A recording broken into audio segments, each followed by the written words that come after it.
आज constitution club के इस ऐतिहासिक हाल में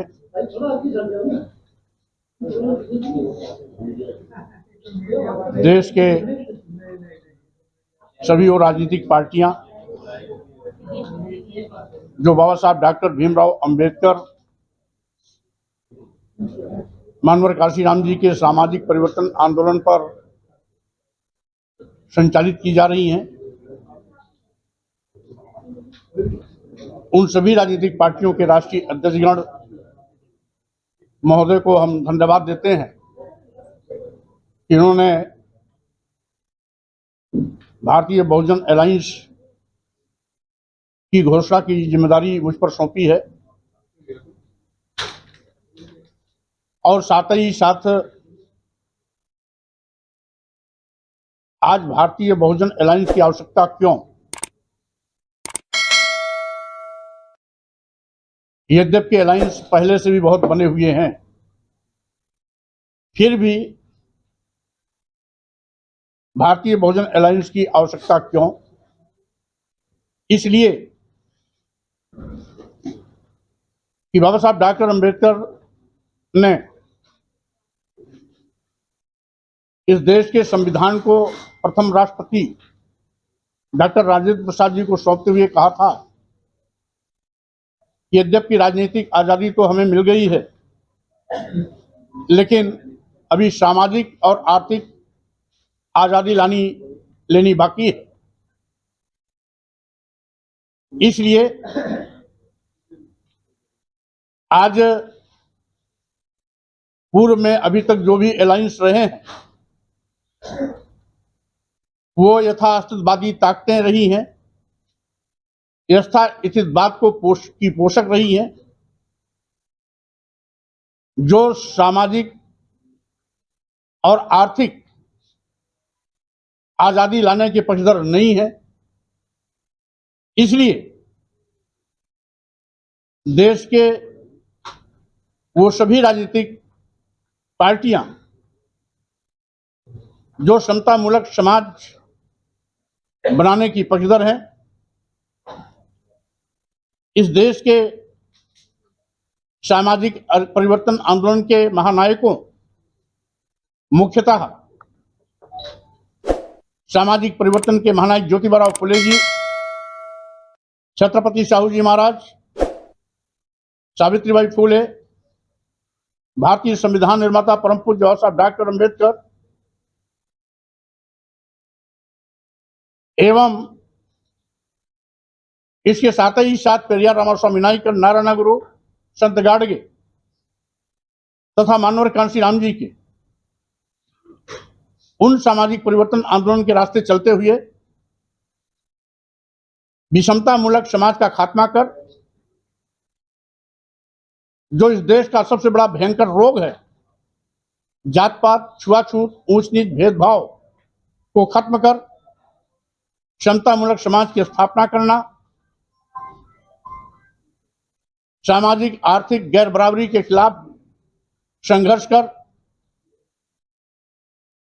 सामाजिक आर्थिक आजादी दिलाना और अपने महापुरुषों के बताए रास्ते पर चल करके समाज को सम्मान स्वाभिमान के साथ खड़ा करना,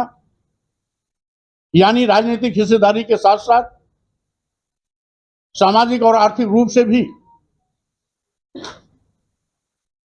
उनको सबके बराबर लाने का प्रयास करना आदि प्रमुख उद्देश्यों के साथ आज सभी राजनीतिक पार्टियां जो मिशन की पक्षधर हैं वो यहां पर इकट्ठी हैं और सबकी आपसी सहमति से आज यहां पर भारतीय बहुजन अलायंस की घोषणा की जा रही है। जैसा कि देखा गया है, इस देश के अनुसूचित जाति, अनुसूचित जनजाति और पिछड़ों पर आंसू तो बहुतेरे बहाते हैं, लेकिन जब उनका इतिहास देखा जाता है या वर्तमान देखा जाता है तो किसी ने आरक्षण को ईमानदारी से लागू ही नहीं किया और आज वर्तमान सत्तारूढ़ पार्टियां तो आरक्षण को बिल्कुल खत्म करने पर आमादा हैं।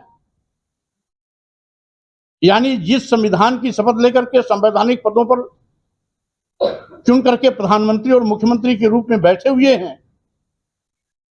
वो भारतीय संविधान द्वारा प्रदत्त अनुसूचित जाति, अनुसूचित जनजाति और पिछड़ों के आरक्षण को खत्म करने पर आमादा हैं, जो न केवल संविधान पर खतरा है बल्कि इस देश के अनुसूचित जाति, अनुसूचित जनजाति और पिछड़ों की अस्मिता के साथ भी क्रूर मजाक है और फिर से उन्हें धन, धरती, शिक्षा, सम्मान से साजिश के तहत वंचित करने की एक गंदी सोच है, जिसको भापते हुए अनुसूचित जाति, अनुसूचित जनजाति और पिछड़ों के सम्मान स्वाभिमान की राजनीति करने वाले वो सभी राजनीतिक पार्टी एकजुट होकर यथास्थितिवाद का मुकाबला करेंगे, संविधान की भी रक्षा करेंगे। साथ ही साथ बाबा साहब डॉक्टर भीमराव अंबेडकर जी ने जो संपूर्ण राष्ट्र भारत की कल्पना की है, उस भारत की भी अस्मिता को बचाने के लिए एकजुट होकर के सड़क पर अगर उतरने की आवश्यकता होगी तो उतरेंगे भी, क्योंकि कुछ ऐसी यथास्थितिवादी ताकतें आज संपूर्ण राष्ट्र भारत पर भी सवाल खड़ा करते हैं। जब वो हिंदू राष्ट्र की मांग करते हैं तो हिंदू राष्ट्र की मांग के पीछे उनके वो दूषित मानसिकता है जो आज भी इस देश के दलितों, आदिवासियों, पिछड़ों को जानवर से बदतर जिंदगी जीने के लिए मजबूर करते हैं। कमोबेश परिस्थितियां आज पूरे देश और प्रदेश में ऐसी दिखाई पड़ रही हैं। बड़े पैमाने पर आज दलितों और पिछड़ों को मूली गाजर की तरह काटा जा रहा है, मारा जा रहा है, जलाया जा रहा है, कहीं पर उन पर पेशाब किया जा रहा है, कहीं मलमूत्र लेप करके उनको बेइज्जत किया जा रहा है, कहीं सिर मुड़ा करके उनको गांव में नंगा घुमाया जा रहा है। आदि आदि इस प्रकार से जो उनके साथ सौतला व्यवहार किया जा रहा है, हम समझते हैं न केवल यह मानवता पर अभिशाप और कलंक है, बल्कि भारतीय संविधान की मंशा के विपरीत भी है। जब भारतीय संविधान इस बात को सुनिश्चित करती है कि संविधान की नजर में हम सब एक हैं, हम किसी को भी जाति, वर्ग, लिंग, जन्मस्थान और वर्ण के आधार पर भेदभाव नहीं कर सकते, उसके बावजूद आज बड़े पैमाने पर भेदभाव किया जा रहा है। न केवल आरक्षण खत्म किया जा रहा है, बल्कि इस देश के अनुसूचित जाति, अनुसूचित जनजाति और पिछड़ों को जानवर से बदतर जिंदगी जीने की परिस्थितियां पैदा की जा रही है। अभी माने जी ने इंगित किया कि आज अपनी झूठी वाहवाही लूटने वाले जब ये कहते हैं कि हम 80 करोड़ लोगों को 5 किलो 10 किलो चावल देते हैं, उन्हें शर्म कि हमारे चिल्लू भर पानी में डूब के मर जाना चाहिए कि अगर इस देश में 80 करोड़ लोग की जिंदगी का मापदंड और मानक 5 किलो 10 किलो चावल है, तो स्वाभाविक रूप से हम विश्व गुरु बनने का सपना जो लोगों को दिखाते हैं वो न केवल तथ्यहीन है, बल्कि सरासर लोगों की आंख में धूल झोंकने जैसा है। यानी 80 करोड़ लोग जिस देश में 5 किलो 10 किलो चावल पर अपनी जिंदगी बिताने के लिए मजबूर हैं। आप समझ लें कि आज यह देश कितना पिछड़ा हुआ है, जहां पर लोग अपने पैरों पर खड़े होकर के राष्ट्र को समुन्नत बनाने में अपनी भूमिका निभा सकते, वो केवल 5 किलो 10 किलो चावल पर लाइन लगाने के लिए मजबूर हैं। यह है हमारा वर्तमान गया गुजरा बदहाल भारत। ऐसे लोगों के चंगुल से इस भारत को मुक्त भी कराना है,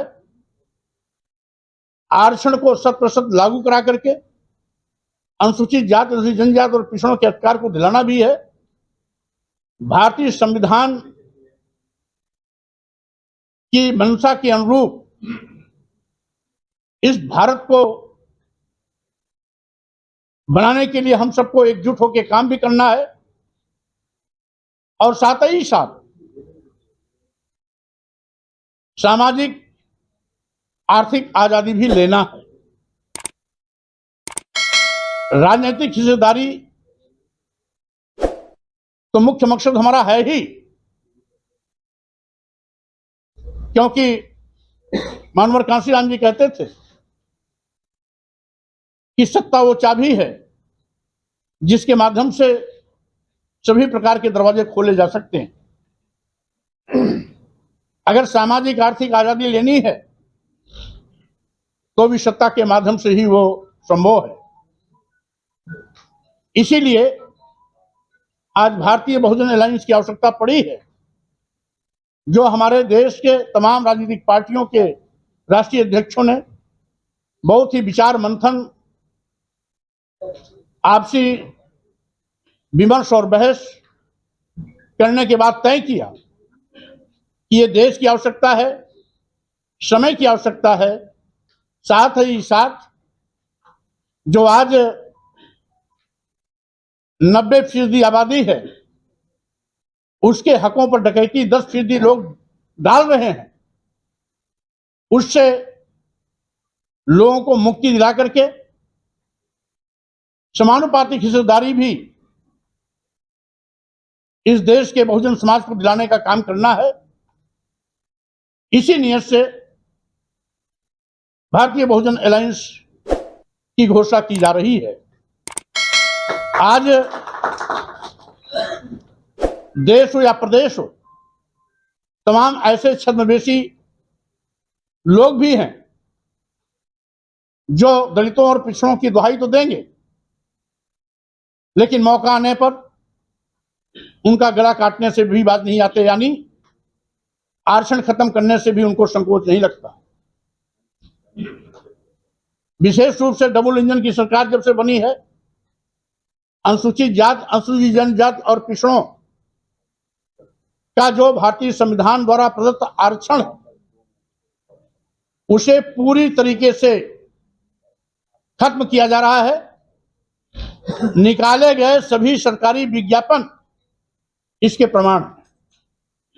इसी के साथ ही साथ कोई प्रमोशन में आरक्षण खत्म कर रहा है,